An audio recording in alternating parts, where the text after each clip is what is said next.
السلام عليكم، شلونكم؟ إن شاء الله تكونون بخير. أكو 4 مصطلحات غالبا ما نفهمهن بشكل خاطئ أو نخلط بيناتهن، اللي هن الأخلاق والثقافة والمعرفة والفهم. شلون نفهمهن بشكل خاطئ؟ يعني إحنا المجتمع غالبا أنه يعتقد هذني دائما يكون المجتمعات بشخص واحد، اللي هو يعني الشخص اللي متعلم ويعني حاصل على فد درجة علمية متقدمة.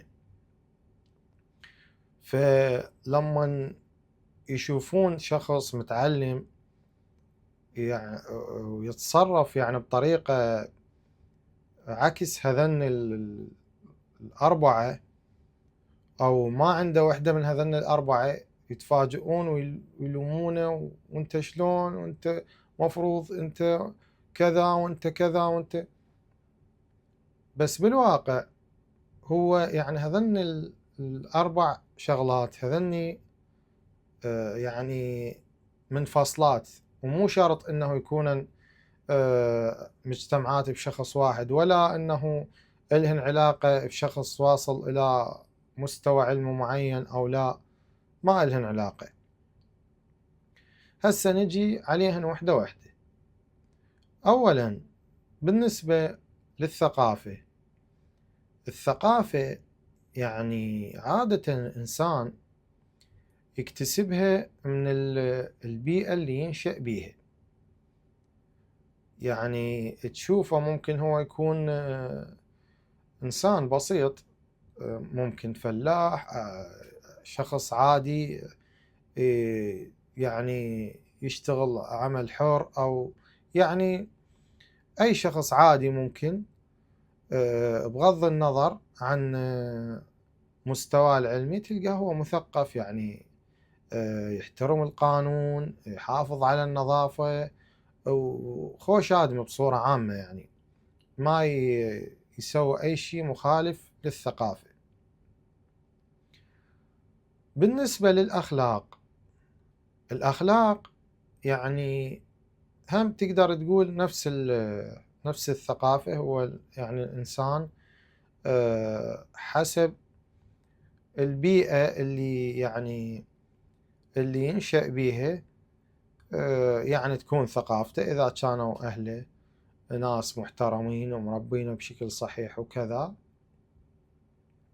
يكون يعني عنده أخلاق.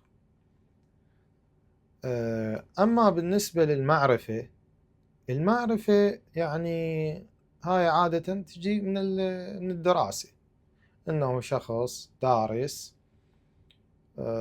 واصل إلى يعني فد درجة علمية معينة، مكمل دراسته، فتكون عنده معرفة. هاي غالبا يعني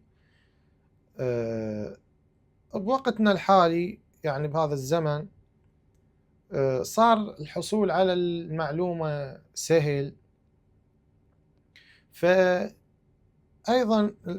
أي إنسان يعني سواء متعلم أو ما متعلم يقدر أنه يحصل على المعرفة بسهولة عن طريق يعني الإنترنت، البرامج الذكاء الاصطناعي وكذا وغيرها.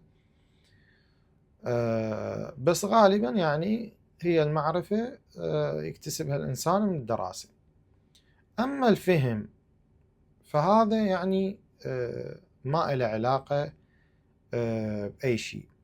الفهم يعني غالبا يكون فد شيء وراثي، يعني شخص مثلا أبوه وأمه ناس يفتهمون كذا، فهو يعني هاي الجينات تنتقل إليه من خلالهم، وهو يكون شخص فاهم. يعني لما تسولف وياه بموضوع، تشرح له فد شيء معين، اكو شخص تلقاه يفهمها، يلقفها وهي طايرة مثل ما يقولون، يعني بسرعة يفتهم من أول مرة. اكو شخص يعني درجات الفهم متفاوتة بين الناس، ولكن بصورة عامة هو يعني فد شيء يورث الإنسان من أهله وما إله علاقة. أحيانا تلقى شخص يعني واصل دكتوراه أو أي شهادة عالية عنده، بس هو يعني فهمه ضعيف. فهذني الشغلات الأربعة يعني إحنا نرجع لموضوعنا، إنه إحنا نخلط بيناتهم. يعني مثلا إذا شوف لك شخص، مثلا نسمع فد شخص أستاذ جامعي أو طبيب أو قاضي أو كذا يسوي فد تصرف مو صحيح، تلقائيا الناس يكون يعني أول حكاية يقولونها ليش أنت هيك تسوي؟ أنت مو دارس ومثقف وأنت مدري شنو. ما لها علاقة، يعني شو علاقة الثقافة بهاي الأمور؟ فهذا الشيء اللي حبيت أوضحه بهذا الفيديو. أتمنى يكون هذا الفيديو مفيد، ويعني بنفس الوقت يكون مختصر. إن شاء الله نتكلم عن مواضيع ثانية ومختلفة بفيديوهات جاية. في مان الله.